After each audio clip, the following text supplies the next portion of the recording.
Check, check, check. Hey.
Howdy, folks. Welcome to the best produced live stream on the entire internet. This is the ComicBase live stream. I'm your host, Pete Bickford, here today for once without my esteemed producer in the house. He's apparently got internet woes going on right now. And so I'm having to do my own sound checks before show just by myself, which is awesome because that means if I do the live thing, I'm probably going to have to edit the little sound check out, which means we'll lose all the chat, which breaks my heart, but yeah, we have. Anyway, welcome everyone for being here. This is our big intro show for ComicBase 2025. A lot of the regulars here have actually been part of the process of helping build that one. You've been part of the internal testing team, and we cannot thank you enough for that. It means the world to us. Anyway, I'm going to be go ahead and talking all about the new version. Excuse me, apparently I also need to restart our demo machine because it's lost its VGA, not VGA, it's HDMI connection to our switcher. So I'll be doing that while we talk about other things. But I do want to talk about the new version a lot. I'll be going through most of the new stuff for the folks who haven't seen it before. But I also want to answer as many of your questions as we possibly can. If you would, please put them into the chat to @ComicBase TV, and I'll hit as many as I can. I'm going to try to keep the show to something like an hour, more or less, because I promised me and the wife that if I possibly can, I want to get out of here. And because it's such a beautiful, beautiful day out here in Franklin. We want to head down to our favorite pub and see if we can sit out there and just tip a couple black and tans back. But we'll see. The main thing is I want to be here to answer as many questions as I can for you, but I'm going to try not to be as long-winded as I usually am. Anyway, before we get going, though, I do want to say hi to everyone. Mike Beam, first in the house. Welcome from out in Vancouver. Oro Viejo from Minneapolis, also absolutely gorgeous. Jet City Comics will be catching us on the replay. Robbie Weinberg, who's from Toledo, is in the house. Department of Comics is joining us. Welcome. Oh, and Andre, hey, welcome, man. Haven't seen you in a while, but it's excellent. And he said, I didn't hear the sound check. Yeah, except unfortunately, I'm pretty sure I had that in record as we went, but I'll listen to the whole thing. If I have to edit it out, I can. If not, it's just check. Anyway, guys, so welcome. So as you guys probably know, every year we do a new major version of ComicBase. We're doing minor versions pretty much all the time. Excuse me, just a second as I hit the restart on the demo machine, just so we can get that going, so it's ready to go when we are. We have, we push out small changes all the way throughout the year. Just try to, keep the program, fresh and so forth. And just honestly, just anything that we can think of doing that we think might make it better. We always try to not, as they say, not form a, snake committee. If you see a snake, just go ahead and, make the change. So we're doing that, but at least once a year, we have major things we want to do. We want to take on big issues in the comic market. We want to do major structural things with the program, or frankly, sometimes we just need to do things that take a long time to do. And if you're going to be ripping up half the house in order to do construction on something, you want to kind of schedule those sorts of things around some kind of schedule so that you're not interrupting everybody's life all the time. So that's what the major updates are. The way we've been doing ComicBase for a great many years now is we basically been doing it kind of by subscription. You buy the program once and we give you weekly updates with content, pricing, and so forth for 52 weeks, right with the program. And what we're hoping is by the end of that 52 weeks, we've done enough good, we've helped you out, with your life enough that you think, hey, it's a really good idea to re-up. And then the re-upping is cheaper than the initial buy-in. Usually it's, depending on which version you've got, it's usually about a third. But yeah, so the idea is we want to earn your business all year long. But along with that, year of program and content, I'm sorry, pricing and content updates, you also get all the program updates. That's built into the subscription price, which is very different for software programs in general. I guess until very recently, I guess as software became almost like more of a rent to own model, or rent and never own model, for most people.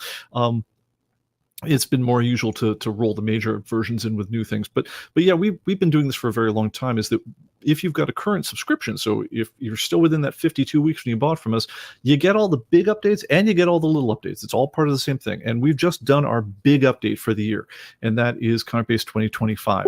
So ComicBase 2025, during its development cycle, you know how we love our code names around here. Its code name was Magic Castle, and the theme was very much around stage magic and just kind of like wonderful surprises is what we were hoping for. Now, we had a tradition since we started doing ComicBase right in the beginning, where we had Scott Benefiel. He was a Malibu comics artist, do the ComicBase one cover. Back then there was a full-on manual that came with software programs, and you shoved the discs inside. It was very old school. It was 1992 when we did our first version.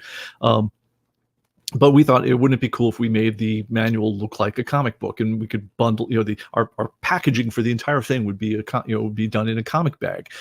So if you actually have a ComicBase 1.0, it looks like you bought a graphic novel with a bunch of floppy disks inside. That was 32 years ago, and over the years we got a chance to basically use the same kind of theme and do a new cover every year. And as we got, this became like a bigger and bigger thing.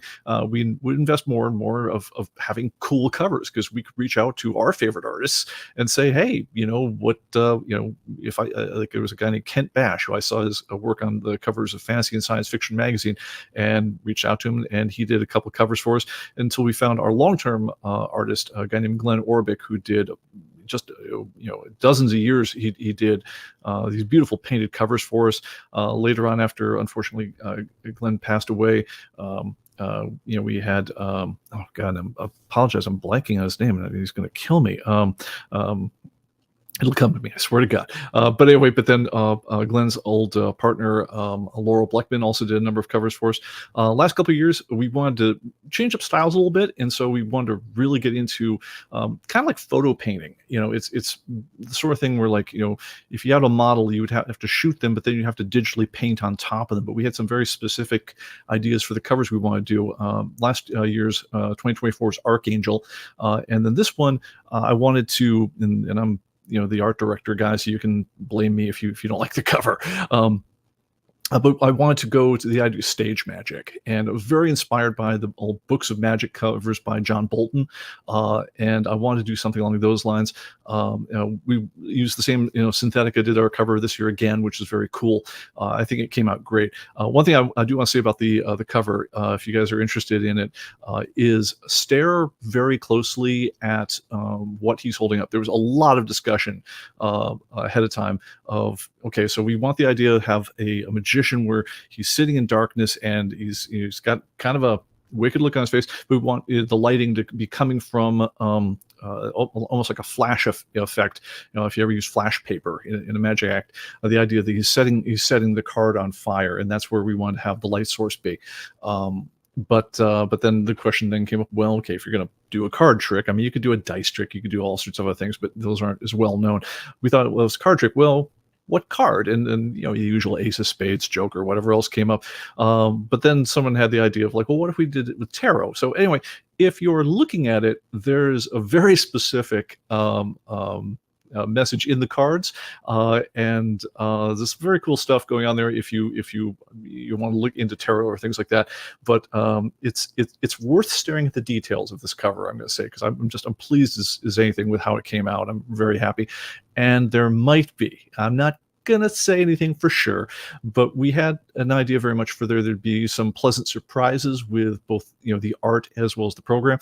And usually it's bad when programs surprise you, but if they surprise you in a fun way, that can be good. So there may or may not be a secret variant or two in that can appear in the whole thing, so keep your eyes open for that one.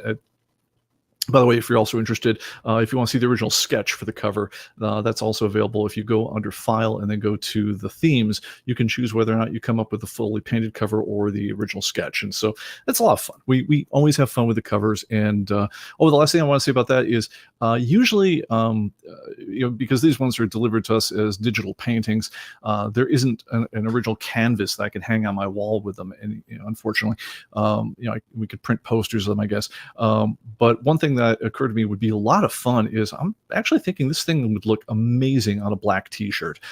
See, I'm just curious if you guys agree. Give me a thumbs up, thumbs down on the whole thing. But we're gonna reach out and see if we might want to have some of those printed up. But let me know if you guys would be interested, if that's a thing. By the way, I want to say thank you to some of the folks who came in here. Let's see here. Department of Comics says, if you have only the small cover picture, when you click on it, is it supposed to automatically download the full picture? It depends on your preference things, which I should have seen that the Steve Dassinger was already in the chat here, which usually if he's in there, he's already answered the question by the time I get around to it. And then yes, that is true. Okay, so some back and forth on that one, blah, blah, blah, blah, blah. And I don't know. Pete's getting into variants. Yeah, it's it's boy. Well, I guess that's a perfect segue to some other stuff on the whole thing. Let's talk more about features of the whole thing. After we've gotten done with talking about the artwork and the theme of this one. So, all right. Any discussion of ComicBase, has to start with the idea of the content. It's both a program and a price guide and an encyclopedia of comic books all rolled into one. It has been since its earliest days of things. And the content team, I want give them their due on this one because it's an amazing do. Have not been slouches at all. It is once again a record-setting amount of new things that they've put into the program. To give you some of the basic stats, and some of this gets a little tiresome at this point. We've crossed over 1 million comics a couple of years ago. When I was updating the website, I kind of go through the what's news of previous years and say, well, how did we talk about this feature before and what's new since then?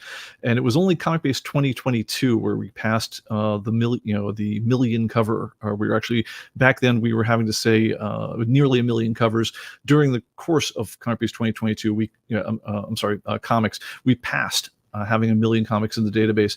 We're now well over 1.25 million, comics in the database. It's a stunning amount of stuff. Not just new variants and new releases from publishers. We track several thousand publishers from around the world. All the new things they're doing. The explosion of variants has definitely made the whole thing quite a project for our content guys to keep up with. But we're also tracking content from around the world, going back to the 1870s in some cases, early British boys magazines and things like that.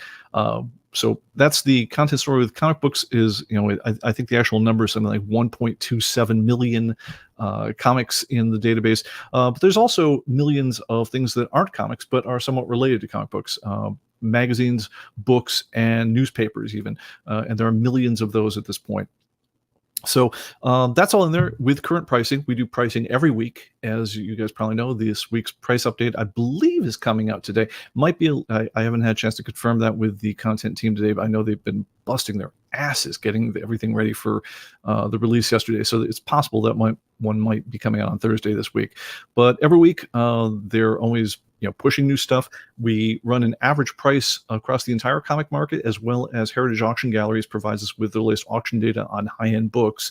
And that all gets rolled into a moving average so we can give you the market prices on everything as it goes.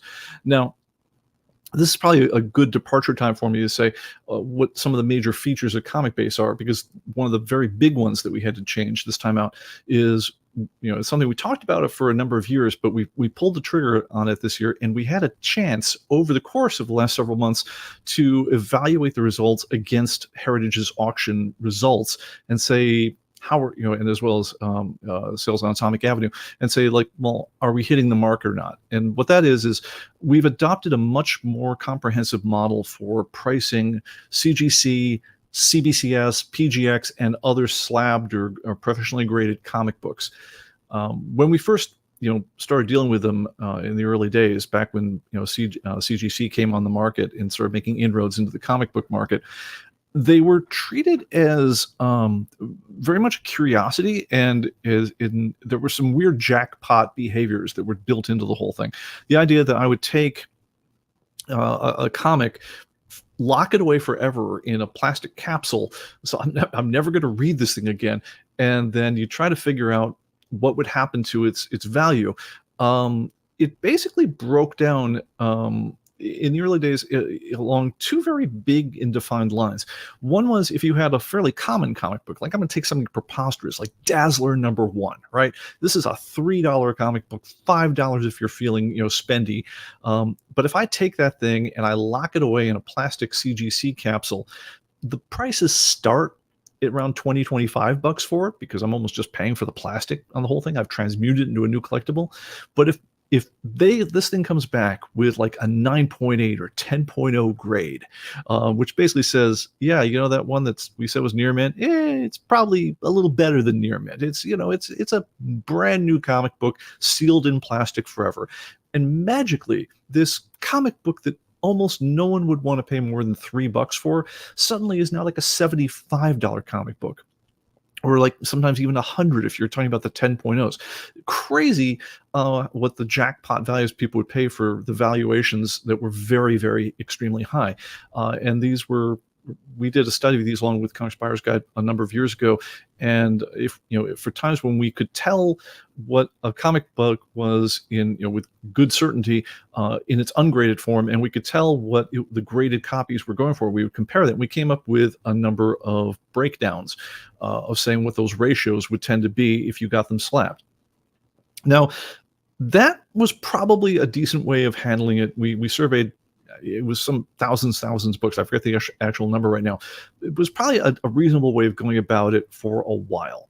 But as the years went by, a very strange thing happened to the comic market, in that basically all the older comic books of any value, so not the Dazzlers, but like, let's say the Action number 120s, right? Or for that matter, the Action #1s. The only way after a while, that you ever got to see them for sale, especially in high grade, was in a slab. People just over a decade or more were just sending every single one of these high value comic books in for grading. A number of secondary markets appeared around them, for things like comic cleaning and pressing, to an extent that had never been done before. I mean, all these things were very niche markets. A couple people were interested in them before, and now it seems like, oh, hey, as part of our one-stop delivery service, we will clean and press your comic books. It's like sending your laundry out, and then when it comes back, it'll come back with a grade. It actually got to the point where the comic services themselves, the people providing the grade, would also be running their own cleaning and pressing services, which we've talked a number of times on previous shows about the obvious conflict of interest that represents. But nevertheless, it was a long-term enough process where, for high-value comic books in the market now, it's getting very rare to see them where they're not slabbed. It's really hard to find them. So what happened with those is it wasn't so much you were treating them like you do with low-value comic books as essentially a manufacturing process. I've created a new collectible out of a low-value comic book. So just grab something behind me. So here is can't use that one. Okay, so here's Phoenix #1, a $4 comic book, right? This thing, Phoenix #1 in a CGC sealer, probably starts 20-25 bucks and moves up from there. If it's a 10.0 copy, sometimes they will, or a 9.8 copy, sometimes they'll sell them, especially if they're pre-signed by the author as part of editions where you get them essentially straight off the presses, put in the grade for $75 or $100. You basically are taking a brand new collectible out of a $4 comic book and manufacturing it. That's how that would work. But it's not the way it was working for upper end collectibles. So if you already have a comic book of interest, an Action 120, a Batman, number 17, just something like that, the only way you could transact the sale in the age of the internet, in the age where it was getting very rare to be able to buy these things without being slapped, is if it was already essentially locked in time. It was art, it wasn't that I was going to buy it from Harley Yee because I knew he would never screw me on grading. And so when he says it's VF plus, I would believe Harley Yee said it was VF plus. No, now it became that it had to be locked in a CGC sealer that said CGC 9.0, and then that's the only way it would ever transact the sale.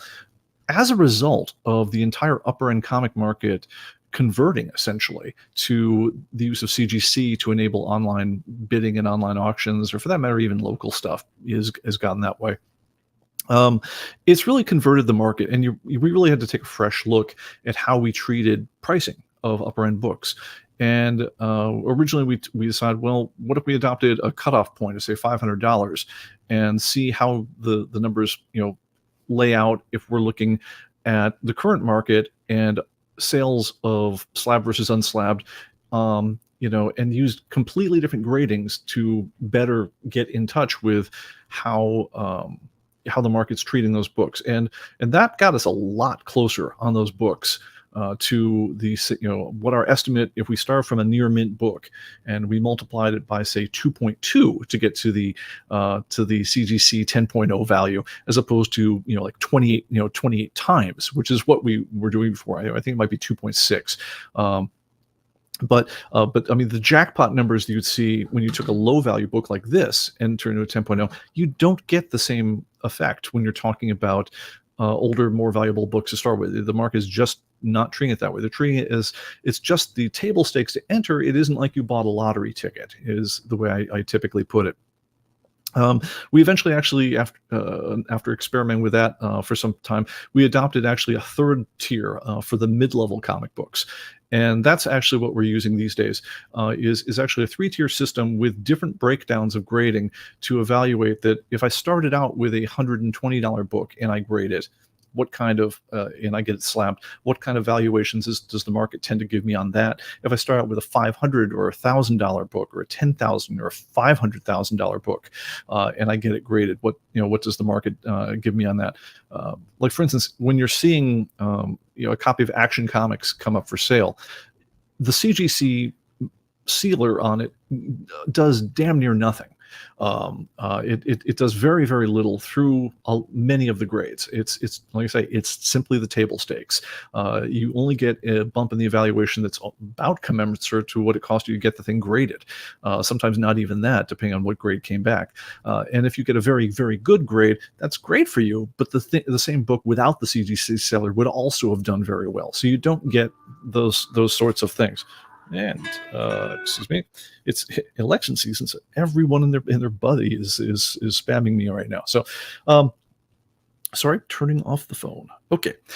So anyway, so the big change that's happened in this time, and the thing that's when you first install your first update is likely to give you the most interest, is to see what happened to my collection when the model is using the new pricing versus the old, especially if I have a collection that's very highly invested in CGC stuff. Now, granted, if you've just got a regular collection where you don't have a bunch of slab stuff, you will see basically no bump whatsoever.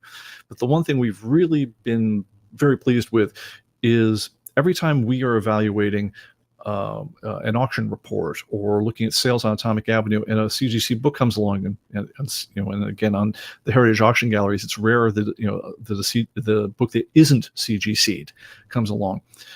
We have an estimate built into our control panels that our auction people use, which is, all right, well, look, based on its current near mint unslabbed guide value, what was our estimate for what this book would have come in at, and what was the actual auction price? And we've seen those numbers converge very, very strongly using the new model, whereas sometimes they were just wildly off from our guesses. We've been at some points with the new model, at some points we've gotten it to the dollar. And it's somewhat frequent that we'll get it to the dollar, or to certainly within a couple of percent of the realized auction value, and we're very, very happy about that. And there's also, if you follow the mathiness of this whole thing, because we're also using the new model of things, it feeds back on itself. So we have a chance to once again feed the auction prices back in, and that it also drives the guide price, so that hopefully we're just reporting the market, and that CGC goes from being something that would used to wildly differ from the guide prices we'd give and really complicate things to something that's really much more integrated. It doesn't disturb the grading curve much at all because we're much more in concert with what the market was deciding already. So very happy about that. It seems like it's going well. I very much want your feedback on that, especially if you have a lot of CGC books in your collection. We will probably be adjusting some of these ratios as we get to know more and as the market matures even further. But very much interested in what your initial take is. If you do have a lot of CGC books, did it drive the things much closer to what you were expecting, or let us know how we're doing. All right, with that said, I've been talking a long time. Let me check the chat here. Let's see here. Oh, hey, Brian Price here. Excellent. Great, because you're coming up here in a bit. From Alex, Bill Cox is here from Saratoga Springs, and he's downloading 2025 tonight. Excellent. Let's see here. Let's see. Oro says, had a standing order of 10 of every number ones in the 80s comic college at Hennepin. How to evaluate them to decide worth of slabbing these, please? The easiest thing to do is we don't have a calculator built in with a particular grading service, but what I would do is I would look at each of the grading services and see what it's going to cost you to get it done, and then in ComicBase, take it and just move, look at the price that we are projecting for it, as you've got it in its unslabbed condition. Let's say you've got them in very fine unslabbed. So note what they've got, and then if you move the grade to the grade, the equivalent CGC grade, say it was very fine plus, and you move it to CGC 9.0, look at what it projects as its value at that point. Compare that to the cost they would make for slabbing, and then you'll have a good idea for whether it seems like it's worth it to get it slabbed, and take it from there. Let's see here. Let's see here. Doug Wren says, so if I have a CGC book and take it out of the slab but keep the labels, it's still a CGC book? No, because the market says so. It really, I always tell people, think of CGC as a manufacturing process, not a grading site, because what they're doing is they're taking this and they're making a brand new collectible out of it, which is a piece of plastic with a label on it. It has different properties. Well, the downside, you can't read it, but it's very hard to destroy. You could bang it against the desk. It'll still be in the same shape. But the market tells you that they will pay way more for it in the slab. Sometimes marginally more, but sometimes a lot more with it in the slab. The second that thing is not a plastic collectible wrapped in a slab, it's just a graded comic. And so the market will treat it accordingly. So yeah, that's just the cold reality that we live in. I don't have anything more to say with that. All right, and looks like Department of Comics concurs. All right, let's get in now and talk about some of the other cool things that are in ComicBase 2025. I got my demo machine working here, so let's switch over to that and we'll take it from there. All right, so some of the cool things, and a lot of this stuff here, let me put myself on the screen here just to get into my own visual. So a lot of the features we did in ComicBase 2025, other than the new grading breakdowns and the new handling of graded comic books, I wanted to focus it on a couple of different areas. One is I wanted to add some kind of magical ways of doing new things that are actually pretty hard to do from a data entry standpoint, but make hard things very simple. I wanted to give you some superpowers for the people who do a lot of the filling in of data in their collections, especially if they're kind enough to submit them to us then, which then helps us populate the database. I certainly want to make their lives easier. And we looked at some of the things that were kind of being a little bit of a drag for people and try to make those more awesome. And so I'll get to those in a minute. But the other, well, actually, I'll get to those right away. But the other thing I wanted to do is I wanted to take everything that we were ever getting tech support calls on and make the problems go away, really address the underlying problems. And for that one, well, we'll get to that one in a minute. But yeah, I think we'll cover them in this order. And one of the things that we got, I do want to say, just as a way of thanking the people here who suggested them, is we do take an enormous amount of our inspiration from what you guys tell us, is that you'd like to see, ideas that you give us, or or say, hey, I'm having trouble with this. Is there some way to make that better? We get a lot of ideas, including ones that we've gotten right from this very live stream. One of them, and I believe Brian was the one who suggested, he said, could you enable danger mode? I'm like, danger mode? That sounds bad. But what he was talking about is the idea of, like, let's say I've got a thing here like Spider-Girl from Panini, right? And I want to fill in the writer, the artist, the colorist, all at once. How can we make that easier? Now, we always had the idea of, okay, so you can highlight a bunch of, whoops, you can highlight sorry about that. This is the problem with staring across the screen things. You can always highlight a bunch of rows and use quick change and go ahead and change a particular thing. I could set the cover dates. I could set the colorist, whatever else. And you set the writer for one, and then go back and then set the artist, and then go back and then set the colors. And you could do that, and it was okay. It's better than typing it all yourself, but it wasn't wonderful. And then also you could copy and paste, an individual writer. That's something that, we're used to seeing, in other databases and so forth like that. But what if I wanted to do a bunch of them at once? So let's say, go ahead and I don't know who actually did any of these ones. So let me just put in, some dream team people for myself. Let's go. I'll say the writer was Mark Wade. Let's say the artist was John Buscema. Terrific. Colorist, let's say Oleoptics, right? All right. So that'd be kind of like my dream team. I don't know who really did these ones, but let's say I wanted to go and say issues 1 through 6 were these guys. Well, what you can do now is you can actually take in any number of fields at the same time, and just hit copy and paste. And if I want to put them here, or for that matter, if I want to put them all the way down the entire line, all I got to do is copy and boom, paste. And I just instantly changed as many rows or columns as I've selected. And you can do all the things you would expect with that. If I want to take, change the writer to, Neil Gaiman. Whoops, it helps if you type. I want to change to Neil Gaiman. I want to say, well, he did those ones and also these two over there. All that works the way you think. Again, it looks like straight up copy and paste because it works exactly that way. Same thing if I want to say that, the colorist was actually, or the color artist was actually Herb Trimp, right? You can do that, and etc. But you also can do this across any type of selections. I'm going to take these guys right here and whoops, go these guys and also those guys, just holding on the thing, and whoops. Sorry. It helps if you actually, highlight things. But yeah, you could blast them down any way you want.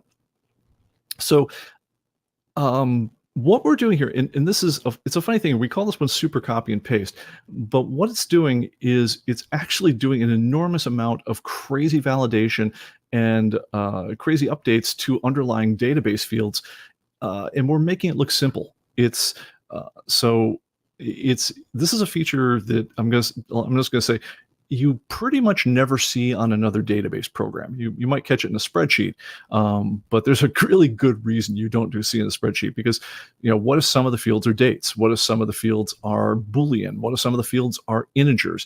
What if some of the fields are just what they call strings and so forth? You can mix and match these ones and paste them, and any place it makes any sense, the field will take the date. You can do this across checkmark fields. And so it's actually very cool. If you're someone who provides data on these things, please give it a shot. I think you're really going to dig it. Another thing we did, and I'm just going to blow away some stuff here just so I can amaze you by putting it back. And let's go ahead, and I'm going to zoom in a little bit to make this just a little bit easier to see. Let me come and bring up my magnifier. There we are. Okay.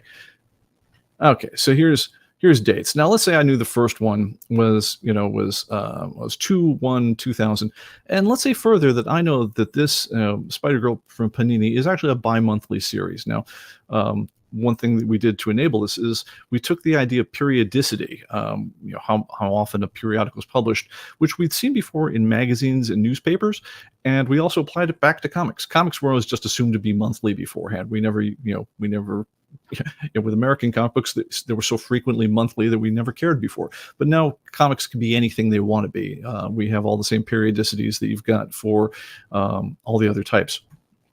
Well, one of the things we can do now is, let's say I want to fill in the periodicities for these next ones down here. I'm just going to do 6, but it wouldn't matter if there were 6,000 of them. So I can go ahead and use quick change. And let's say I go to this for these selected ones, and I want to choose cover date. And this works for any date-oriented field. Is I can just say what's the first one, and I'm going to say the first one was, and that was 4/1/2000. Whoops, not 2024, 2000. Typing is hard.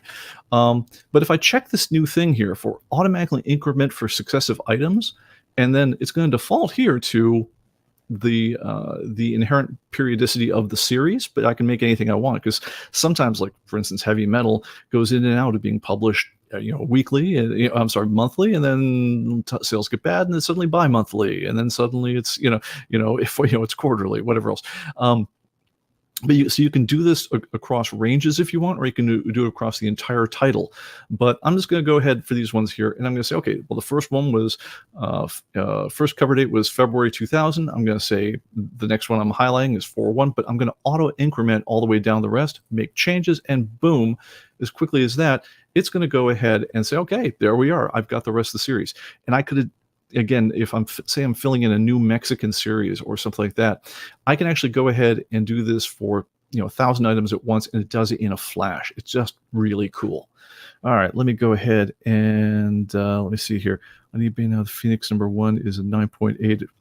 That's actually pretty funny. Yeah, someone actually looked this one up and said, yeah. So this, whoops, let me go back to my full screen here. Where I used, there we are. Someone looked this up and said, yeah, this is $60 is in a CGC. Or on the other hand, if you actually are buying anything from me on my Atomic Avenue store, I'm throwing stuff like this in, as well as free Comic Book Day stuff for free. Just if your package isn't quite up to the next pound, anything I can throw in for free. The reason I grabbed that was in my to be given away pile, because for some reason Marvel was papering the place with Phoenix #1s, and so we wound up with a whole bunch of them. All right, so let me see what else is going on. Anything else? Let me check the chat. If not, I'm going to move on to other things. Can you copy and paste from post from different series to another series? You can't, because, well, you know what? I'm not sure. Let's find out. I don't think that this way. I don't think that was in the spec as far as what we were promising. But let's say Neil Gaiman. Let's take Neil Gaiman and let's take just these two fields and see what happens. All right. Okay, so yes, you can. Now, I had to think about it, because I'm thinking about, like, how are we doing this? And they're like, oh yeah, I remember. Because the complicated part isn't what you're copying from, it's what you're pasting into. Is because we have to do wicked things with matching up what they call the shape of your selection with the field it's going into. And so you actually can, and you can also do things like saying, I'm going to paste these guys into different fields. Like, let's say I want to take these same guys and paste them into, say, the colorist fields. I can do that. I mean, whether it's right or not is a different question. But if, like, for instance, so I try to paste the writer into the price field, I'm going to, you'll get, given, say, yeah, that ain't going to work. But because one's a number and the other one's Neil Gaiman. So anyway, all right. Yes, Orovia says, ComicBase TV. Let's find out. Yeah, only on the ComicBase live stream. Yeah, that's pretty much par for the course around here. But yeah, no. So, and part of the fun of making software is actually doing things and then saying, yeah, what if the people will do with this one? Because when it's really magical is when you guys do things that we didn't think about doing, and especially if they work. So yeah, that's an actual thing that's happening. All right, other things that are going on with the new version. So, and by the way, I hope you guys all saw. Well, I'll get to that one. I'll hit that one later. We'll get onto it. All right. Okay, I wanted, sorry, I'm just doing a quick time check on myself, and it's like, yeah, push on, Bickford, push on, because I don't need to cover every single thing, but I do want to get out of here one of these days. All right, I want to talk some about the idea of, we wanted to make annoying stuff go away, which is really interesting when you're trying to market on the, we're basically trying to say, is like, yeah, you can do cool new stuff and everything, but we also know most of you don't do data entry. I mean, really, the whole purpose of ComicBase was to make it so you can enter your comic books really quickly and not do a ton of data entry, but if you're one of the people who does do a lot, like you're indexing brand new foreign titles, we want to make your life easier. But we also want to maximize for the people who are just doing the normal thing. And frankly, we want to take bad things out of your life if we possibly can. Now, we did a number of live streams, a couple, over the last, few months, where we talked about here's our top 3 technical problems. One of the things that people call us for help on. Now, you can pretty much bet if it was something that we thought that we could do anything about, we're pretty incented to try to make annoying things go away because, again, we're one of the only companies that actually picks up our own phones. I mean, I just bought a multi-$1,000, they're called a NAS for our server room, IT equipment. Good luck getting someone on the phone for that one, even with a service contract. It ain't going to happen. It's like, but yeah, we do is, and we've done this since we started ComicBase. When you bring ComicBase, even during a live stream, you're going to get a live person on the phone if you're calling during business hours, and not leave a message. You'll get a live person calling you back. We answer our own emails, we answer our own phones, and so forth. And we do this for a couple of reasons. One, because you guys deserve it. You put your faith and your trust in us, buying our products, and we figure that's part of the deal. If you have a problem with the product, we want to make it right. But the other thing is it gives us a chance to learn from you guys. It's really hard to do market studies on what are people not getting from your product that they would like. I mean, that's an almost impossible question. Companies drive themselves crazy trying to figure that out because we're all in the business where we want to sell you next year's edition, the next model, the whatever else. But how do I find out what you don't have that would make you happy? And you get into things like saying, if Steve Jobs famously said, like, hey, if Henry Ford asked people, what they wanted, when he was building his product, they'd say, we want a faster buggy. It's like, if you're trying to make something new, how do you find out? Well, you get clues from a couple of different places. One, just like when Brian Price said, could you enable danger mode, which is what he called it, which, by the way, there's no way I'm releasing a feature called danger mode, but the idea of, can I just blast the same data into a whole bunch of fields using copy and paste? Like, well, okay, other than the name, we love the idea. Could we make that happen? So yes, you asked, we were able to make that happen. We had another person says, man, filling out cover dates is a drag. We probably actually had a couple of you folks who are listening to the live stream right now say that.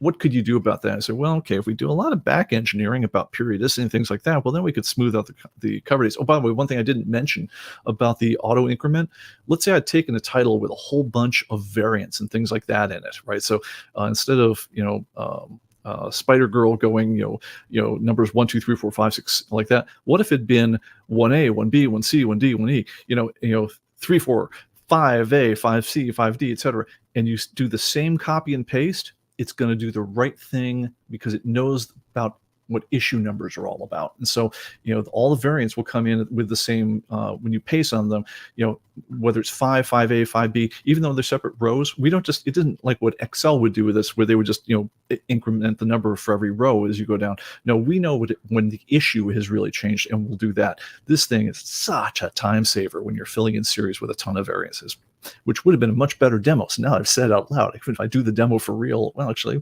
I think I actually cut a videotape on that one, and I think I did show that. But give that a shot. It's pretty slick. All right, so let me see here. So when we wanted to say, in addition to just having you guys feed us ideas like this, we also go and we listen to what are we getting tech support calls on, and we say, well, what would make this better? And so we spend a lot of time, just trying to remove annoyances of being a ComicBase customer. And some of them were our fault legitimately. Some of them were just sort of like the nature of the beast. Like if you sit there and say, yeah, things downloading takes a lot of time, or, doing this takes, it takes a lot of time, or moving to a new computer is hard and confusing. You're kind of like, well, it's not really our fault, and like, you say, just copy the file, move it over there. It's not too hard, but you're thinking, well, but I get why that throws people. And some of them are just like completely not our fault at all. And yet it's the world we live in. I'm referring to you, Dropbox, and actually not Dropbox, but OneDrive in particular, where, and again, we've done shows on this in the past. Microsoft just took a decision one day that says, yeah, we're going to start pre-installing software, whether you ask for it or not, that commandeers your documents folder, where you've been telling developers for decades that yes, you should always store the user's documents in the documents folder. Now we're going to go and take over the user's document folder and try net syncing it every time we detect a change. And if you're a database, you're changing that file constantly, like literally every time they move, change a cell. And so we will be absolutely blasting their network connection into smithereens as you're working, making the user's life miserable. And the user didn't do anything to inflict this on themselves. They didn't choose to install it. We as the developers didn't do anything to bring that on ourselves. And yet there's the world we're in. So we want to take on these kinds of problems, and we want to make that kind of a theme for this edition. And when we were thinking about it, we were thinking, well, how do you sell the idea that we want to, make our own product less annoying to use? And so we thought, well, wouldn't it be great if you remember that character from Domino's Pizza, the Noid? Wouldn't it be great if you could say, like, yeah, we're stomping out the Noid. It's like the Noid was a little cartoon character they had, which was modeled on the old California Raisins, where the people at Domino's were saying, well, what are the things that makes pizza delivery suck? Well, your pizza's cold, and it gets squashed, and it gets tossed around in the vehicle, and then it arrives to you all just kind of nasty. And then you say, well, at Domino's, we've avoided the Noid, and you can have a lot of fun with squishing this little squidgy cartoon character. So we thought about this for a little bit as a branding thing, and this is what we came up with. Yeah, it's a cute little fluffy bunny, and it's really hard to hate him. So he's just our magic bunny because, well, we're doing magic here. But the idea is we want to make the annoying stuff disappear. And so that is the theme of a bunch of the things we did. So let's talk about first about OneDrive. What do you do if more and more people are going to start having software installed on their computers that they didn't really install? You didn't really install. They don't know if it's running, and yet it's running and it's messing you up because you put stuff where it can get to it. Well, the obvious thing is you stop putting your stuff where it can get to it. We in previous versions of software, we'd gone to the extraordinary length of detecting whether or not your path had been changed for your documents folder, and we'd give you this message, which mostly had the effect of scaring the death out of our users, which is to say, hey, it looks like OneDrive has taken over your documents folder, and so it's a bad reason for us to be there for the reasons we will get into in this, the linked article over here. But do you want to move your documents? Do you want to move your database from your documents folder to the public documents folder, which is one of the few other places that you're allowed to write to if you're just an application coming off, that is running at the time. You don't get to just write anywhere on the user's hard disk. There's only a few places they're open. And we tried that, and it was a little better. And it still got us a lot of tech support calls because people would get to the message, they'd be like, yeah. And I'm like this too. I mean, I'm not saying anything wrong about customers. I mean, your job is just, be happy with your computers. Our job is to try to make that possible for you. But the way this would come up is people would call us up on the text, on the phone.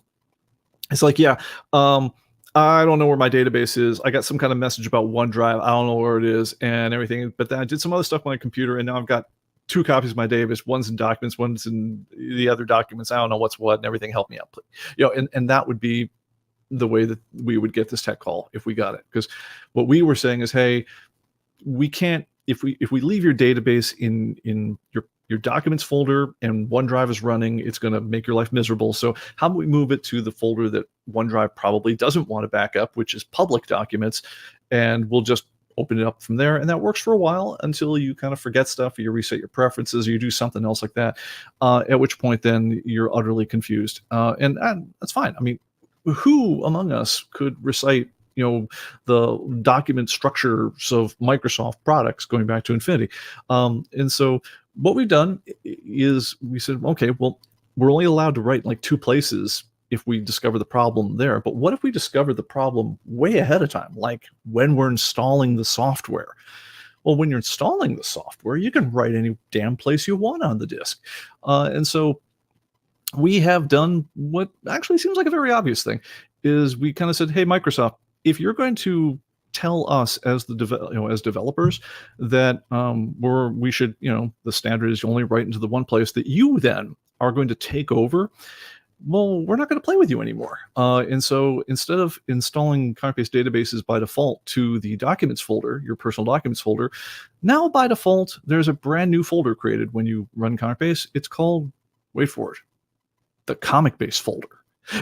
Anyway, so if you just start in ComicBase, fresh on a new computer, and you install it, and it says, "Hey, I'm creating a new database for you. Did you want, you want a new database?" And great, the default place, the very first place it's going to look, the very first place it's going to suggest storing that database is a new folder it created at installation time called ComicBase, C:\ComicBase.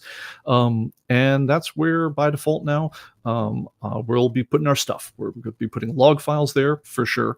But then if you're creating in ComicBase folders on a new machine, or if you want to move them there, your ComicBase databases folder now lives by default inside the ComicBase folder. You can have it live wherever you want. I mean, it's up to you. And honestly, if you've already got your folders working fine the way they are, we're not going to move them. We're not going to change that.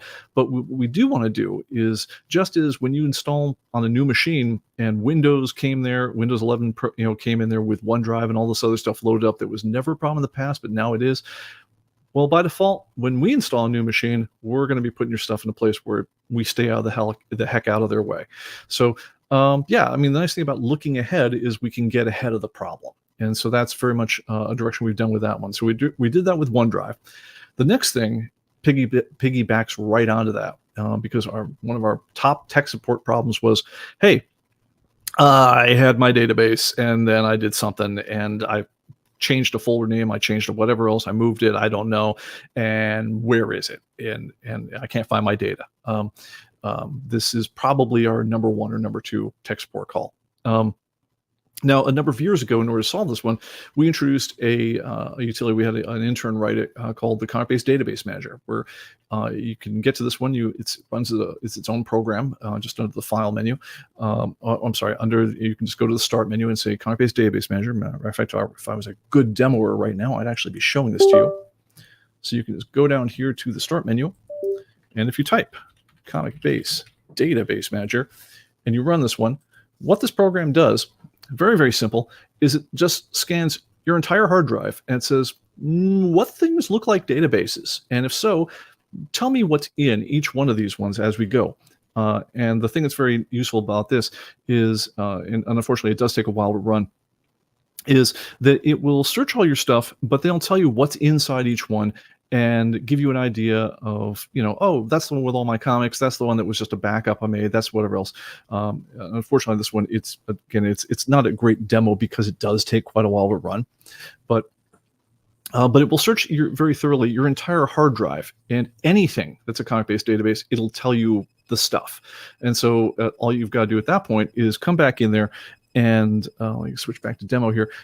Come back in, choose the database that's your right database, and then say use this database, and you've got your right thing. Now, this is a great little utility. You basically, though, are only ever going to use it when you're sunk. When you're sunk, you don't know where your stuff went. Well, can we make this? We got two problems with this now. Number one is a lot of people don't know what the heck the database, the database manager is. I mean, why would you, right? So instead, let's say you've gone in and you've renamed, the folder that has your databases in. Instead of calling it ComicBase databases, you called it something like My ComicBase databases. Just something so that Windows can't find it anymore. Or say you change the name of it. It was called My Collection. You decide to call it Bob's Collection. Well, suddenly it doesn't have the same name, so Windows isn't going to find it. Well, so what we had done in the past is we'd come up with a box that simply said, hey, we can't find your old database. Which database did you want to open, or did you want to make a new one? That's what we used to do. It seemed very reasonable to us. Your database is elsewhere. Could you tell us where it is? But again, as often as not, that one will result in a tech support call, because at that point you've got a panicking user. And unless they knew about things like automatic searching with the database manager, I mean, what are they supposed to know? So what we do now instead is, if for whatever reason we can't find your database, and one of the reasons we might not find your database is, what if you're installing ComicBase on a brand new machine, right? So what we do now, we don't just give you a big imposing box and say, hey, I don't see a database here. What do you want us to do? What we do is we offer you some choices, and there's a number of ways, there's a number of valid choices you might have. And unfortunately, the number is too high to make for a good dialog box. I mean, let's just run down the possibilities, right? If you're installing it brand new on a machine, maybe you want to create a brand new database, maybe just starting out. If you're moving over from an old machine, maybe you wanted to transfer the data from your old machine somehow. How would we know? And how would we do that, by the way, which is kind of our next question. You might want to say, oh, no, I changed the name. I'll just point it to the new place or the new name it was under. Yeah, go ahead and I'll find that one, the big scary box we had before, and then open that one. And then that might be the right thing to do. Or you might be like, dude, I don't know where it is. In which case, the right thing is to launch the file tools that you didn't know existed, because why would you, right? So what we do now is if you ever need to find your database, and this includes when you're starting out on a new machine, is we actually try to run down the possibilities there and figure out what makes sense and offer you those choices. So we start out and we say, okay, user, in my case, my user ID is P Bickford, strangely enough. Okay, user P Bickford. Let's see, has he got a staved cloud database? We can't find his old database because he's changed the name or something, but we don't see it. Has he got a saved cloud database? Okay, if I do, and I do, it says, well, did you want to restore my cloud backup? That's one of my choices. If I don't, it says, well, does it look like ComicBase has ever been run on the machine before? And if it doesn't look like it's ever been run on the machine before, then essentially it offers you, kind of like a video game would, the option to say, well, look, do you want to start a new game? It's like, or do you have another one from someplace else you want to open up, or did you want to start a new one? But we do some looking to figure out what that is. And we try to narrow down the choices to give you a nice set of options that like a normal human being could make sense of, but also that makes it so it gets you out of the trouble without having to freak out and without having to call us. So I'm going to go back to our other machine here, and you can see, like, for instance, if I went and I launched the database manager, this is what it's come up with already. And I do things like saying, like for instance, I keep a bad, it's actually called bad Pete's database in there, just so I can, it shows that one in red, just so you can see that it's a damaged database.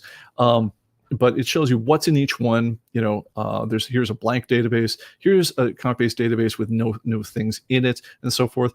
And I can say, okay, the one in bold is the one that I've been using, but I say, well, that doesn't look quite right for me. I really want to use this one up there. It will handle that sort of thing. But anyway, when I find the one I want, I can just say use this database. And by the way, I also, if I want to, I can do some cleaning up of things I don't care about anymore, and I can I can delete old databases and so forth. If you haven't tried before, the database manager is actually pretty darn handy. You can find it under the file menus, file tools, but one of its strengths, and actually one of the things that makes it a little annoying as well, is it will search every single drive you've got and every folder on your hard drive. So if it doesn't find your database, it's not on your machine. Anyway, but yeah, so we want to make it so that we automate the process of getting out of trouble when you don't find your stuff. All right, now notice one of the things I talked about was let's see if he has a backup in the cloud, right? Now, you guys know for a while that we have a program that comes with ComicBase called Sidekick. And what Sidekick is there to do, and he runs down in the bottom right-hand corner of your computer. Let's see if I can show that real quickly. But might need to prep that a little bit, because I think I got that turned off on this. No, he's ready to go. It's a little hard to see, but let me switch over to that machine. Okay, so on your machine, if you look down at the bottom right-hand corner, there's usually a little arrow there, which points to all the things that run in what's called the notification area. And one of those things is a little superhero-looking dude, and he's called Sidekick. And just like the name implies, he's there to make it so that the hero can get, essentially he's the guy who runs coffee for the hero. But he's there to take care of all the stuff that it's just kind of a hassle to do. Such as updating your database for you, checking for sales and purchases if you buy things or on the road or do things, or sold things. He will post your items through Atomic Avenue if you have a storefront going on there. He'll save your stuff up to the cloud, and he'll also optimize your database. So these are things that, like, yeah, they're all good to do, but it's boring to do them. So he's there to essentially run coffee for the superhero, which is you. Well, one of those things is managing backing up to the cloud.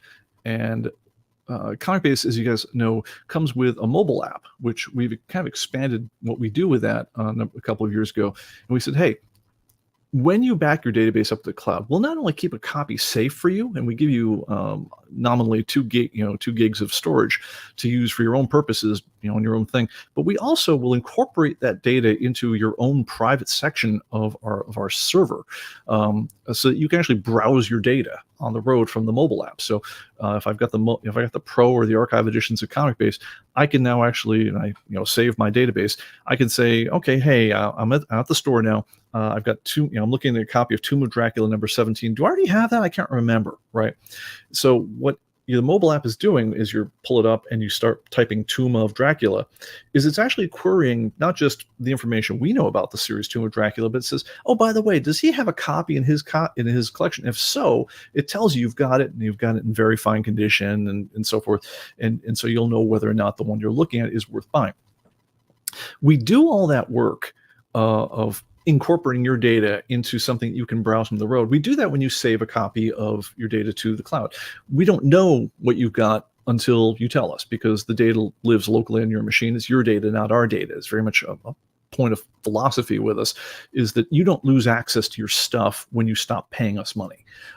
You lose access to our servers, so we're not going to give you new stuff, but your stuff didn't go away because your stuff was on your machine.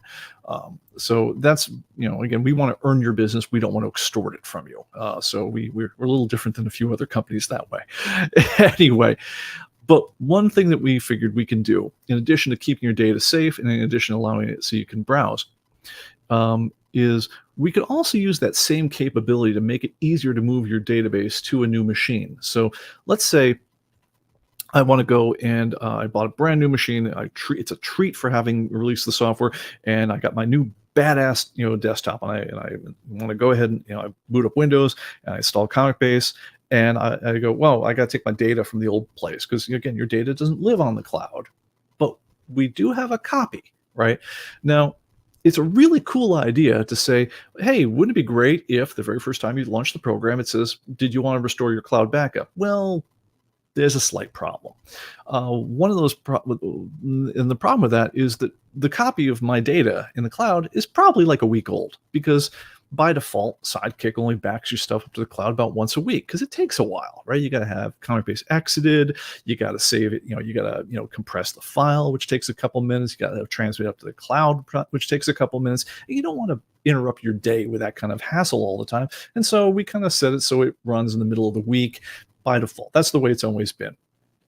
Well, so I'm sitting there thinking, well, gosh, we were really close to having a nice way of moving to a new machine here, but we're kind of hamstrung by the idea that the version you've got up to the cloud is probably pretty old. And so taking it from a cloud is probably not the way to go for most people. They're probably going to want to go ahead and transfer their stuff using like a USB key or something like that instead, which is more than a lot of people know how to do. It's not a big deal for more techie guys, but yeah, we do answer a fair number of questions from people saying, well, how big does the USB key have to be? Well, I've got one with some pictures on it, but maybe I could clear some space, and it's like a whole project, right? Well, what if we made it so it wasn't a whole project to get your stuff over to the other thing? So what we did, and it's very simple in a way, is we added a new preference up here. When you go set up and you go to preferences, all right, so we have some options down here. You say when do you check for updates and so forth. There's always been this option down here for, do you want to automatically back up your database when you close the program? And by default, it says 5, time-stamped backups. But we did a little playing around with this one. First of all, we've had this option for a couple of years. I guess that was news to people because we were kind of quiet about when we rolled it in. Do you want to compress the backup files to save space? Now, it's actually a great feature because ComicBase databases tend to be around 2 gigs in size, but if you compress them, they tend to be a couple hundred megs, about 400 or 500 megs, which is, that adds up to a fair amount, especially if I'm going to have 5 copies of them, right? The problem, of course, is the compression takes some time. So if you've got a really weak computer, maybe you don't want to take the time. But what we'll do is we say, hey, we actually look at your processor. We say, well, do you have a really weak computer? Because I mean, look, if you're running on like the equivalent of a Chromebook or like the cheapest conceivable laptop that your brother-in-law gave you for $50 or something, then maybe you don't want to do this, because maybe just that's going to eat your processor alive, and you don't want to take the time.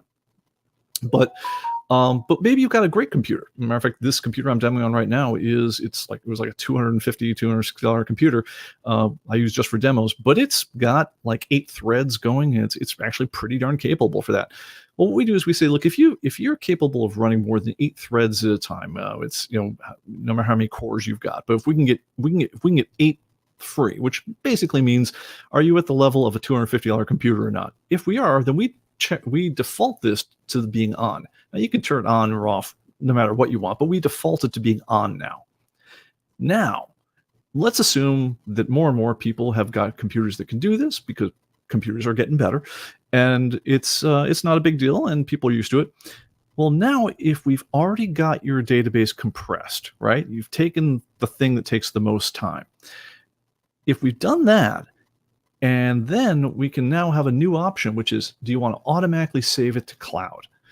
What we do, if you've turned on compress the backups, this one becomes active. If I turn this off, this becomes inactive. But if I turn this on, I can say, yeah, go ahead and save it to the cloud. Then when I exit the program, something kind of cool is going to happen. All right. I've got a copy of my files called ComicBase database. It's going to make backup of ComicBase database with the time. And that's my backup file. We know how that part works, right? But what's also going to happen is it's going to then kick off a process on my machine in the background. I'm off doing my own thing at that point. I'm playing Fortnite, or I'm doing whatever I'm doing. For that matter, I could be opening up ComicBase again and doing, and just going back to work. But it's working with the backup, and it kicks off a process with those 8 threads that I know you've got, and it says, hey, let's go ahead and compress this thing. So then it takes that thing and it takes that 2 GB file or 4 GB file and makes it very small. That's actually most of the work that we do when we're backing up to the cloud anyway, right? But now we know we've got a very nice smaller file. I mean, it's still hundreds of megs, but it's a smaller file. Now the problem is, now I want to send it to the cloud, because wouldn't it be cool if every time I exited, I had a current backup up on the cloud? Because then that's really safe. It means my mobile stuff gets updated every single time I do changes. And it means that if I ever move to a new computer, my latest copy, as long as I'd exited ComicBase on the old machine, is right there waiting to be used. Wouldn't that be neat? Well, one problem left, which is a lot of people have a pretty slow uplink to the internet, and they want to be able to send that hundreds of megabyte file still up to the internet. But what if they're only rocking, like we've seen people with 5, 6, 7, maybe a little better, 10 megabits up. That's going to take a while. It's going to take several minutes to send up to the internet. You don't want to be waiting for that, right? I mean, that would be a drag. But you know who's sitting around all day long waiting to do just that sort of thing and does not mind the wait at all? Our old friend Sidekick, right? So when you launch Sidekick, if you still got ComicBase open, it gives you this big notice that some functions are unavailable when ComicBase is running. To enable these functions, close ComicBase. And if I'd gone over here and I just closed up ComicBase, you would notice after a couple seconds that this message would go away and these buttons would be lit. Pretty much about the only thing that ComicBase can do while you're using ComicBase, or about the only thing Sidekick can do while you're using ComicBase, is post your items for sale to Atomic Avenue, because it's making a copy of the data. It's not at risk of changing anything. But Sidekick can now do one more thing, which is he can look for those compressed backup files you've just made in ComicBase. He can watch for those to appear along with a note saying, hey, Sidekick, I got a to-do for you. And then while you're using ComicBase, even, you can be doing anything else that you want on your machine. He'll kick in and say, oh, hey, I see you want me to send this to the cloud. He jumps to it. Now, he's not working with your main database, so he's not blocking you. He's working with a compressed copy of what was your main database, when you saved it, but it's not your main database anymore. So he's free to work with that to send it up there, and he'll start spooling that up to the cloud. And if it takes, I've got a fiber connection, so it takes 20, 30 seconds for me.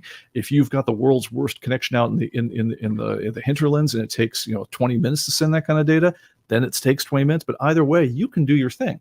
It doesn't get in your way at any point. So from start to finish, what happened there is coming back here, all you had to do from in ComicBase is go under Setup, go to Preferences, turn on automatically, first of all, turn on compressed backups files to save space, which then enables you to turn on automatically save to cloud, right?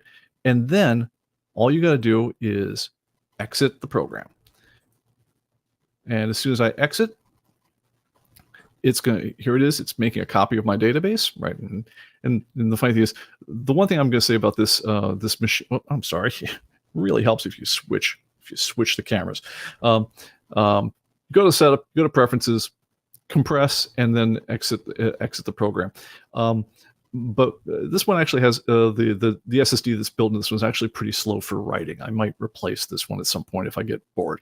But in the next minute or so, what he's going to do, it's the size speed up. I think it feels called out.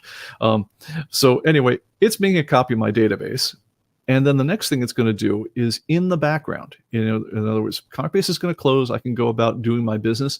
It's going to fire up the compression utility, which then compresses that database. And then when that's done, it's going to fire up Sidekick. And Sidekick's going to say, aha, I've got a to-do here. And then he'll start backing it up to the cloud. So when you see Sidekick get a note and it's kicking on, it's doing something, backing up something, and you say, wait, I didn't ask him to back up something. You did when you told to back up to the cloud, because he's a critical part of that whole thing, because we don't want to be waiting for ComicBase to do it, because if ComicBase is doing it, we're waiting, right? I mean, we want to be able to do other things, including go back to ComicBase, but play other programs, do other things, go to email, whatever we're doing, browse the web. We want to do that, and we want everything to work without us, and that's really where Sidekick comes in. So this thing will be done here in just a sec. Come on. Waiting for file copies. It's a fascinating video, isn't it? And there we go. Okay. So, and what will happen now is, if we look at it, and I'll show this, we can see this in the task manager, because it doesn't put up a window. It's just doing its thing. It's not making a big fuss about it. But if we look at what's going on here, a new process has just kicked in here, something called 7-zip standalone console. So 7-zip is the style of compression that's being used. We use it because it's really tight. It takes a little longer to compress, but when it compresses, it makes this file much smaller than if we simply zipped it. And so what it does is it's a short, hard hit to your computer. It grabs all the processor threads that it's got. It won't even try it if you don't have 8 free, or at least we won't default to it unless you have at least 8 processor threads free. But if you do have it, we're going to use every single one you've got to compress down this. I think for the demo purposes, I think we're starting with like a 4 gigabyte file. That's going to become something like a 700 megabyte file when we're all done here. So anyway, it's going to grind along here for a couple minutes, doing that whole thing. Might even be just under a minute or two on this processor. I haven't timed it. But then what you'll notice if you're watching, and again, I could be doing other things, I could be browsing on the web, where else, but you'll notice that Sidekick is going to, when that thing gets done processing, Sidekick's going to wake up for a second, and he won't throw a fuss on it. But if you're looking down at his icon, you'll see that he's got like a little spinny arrow will appear next to it, which tells you he's doing something. And what he's doing when that's all said and done is he's transmitting that up to the cloud. All right, what's in it for you? Well, what that means is, if every time you exit the program, it's backed up to the cloud, again, your data is always safe. It's someplace that isn't your computer. So your computer gets destroyed, the flood, your house burns down, whatever happened, your hard disk crashes, you've got a way to get your most current data. Second thing, your mobile data, if you're using the ComicBase Pro or the ComicBase Archive Edition, is always up to date. You don't need to worry about, oh, hey, I entered that book last Wednesday, but I haven't backed up to the cloud yet, so it doesn't show up on my mobile. It'll always show up on your mobile. About half an hour after you back it up, we'll have a chance to look through your backup and update your mobile settings, to show all your latest inventory. And this one's really cool. If I start out with just bare metal, I want to, buy myself a new laptop, I want to fire it up, and I want to say, hey, just install ComicBase. The very first time I install ComicBase, it'll say, hi, Pete, I noticed you've got a cloud backup from today at 5 o'clock. Did you want to use that one? And if so, I don't even need to move my database at all. It'll download the backup, open up the backup, which now is my active working file, and I just pick up working the way I was. It's like having your data in the web with all the control of having it on your computer. So you get the best of both worlds, and that's what we're really trying to do with this one. All right, I know I've explained that one at way too much length. I've gone way over time. I think we'll probably have to do like a part 2 on this one. But anyway, guys, thanks so much for attending on this one. And I think we'll pick this one up in the future because I hear my dog barking and I know I'm over time. But guys, thanks so much. I just want to say your support means the world to us on this whole thing. I get to do cool things because you guys are out there supporting us. So anyway, please like and subscribe. But more importantly, if you have not updated your copy of ComicBase yet and you're thinking about it, consider it, and certainly give us a call with any questions you have about the whole process. But please go ahead and update, and we look forward to you having your business, and we hope to make you very happy with the new version. You guys take good care. Bye-bye.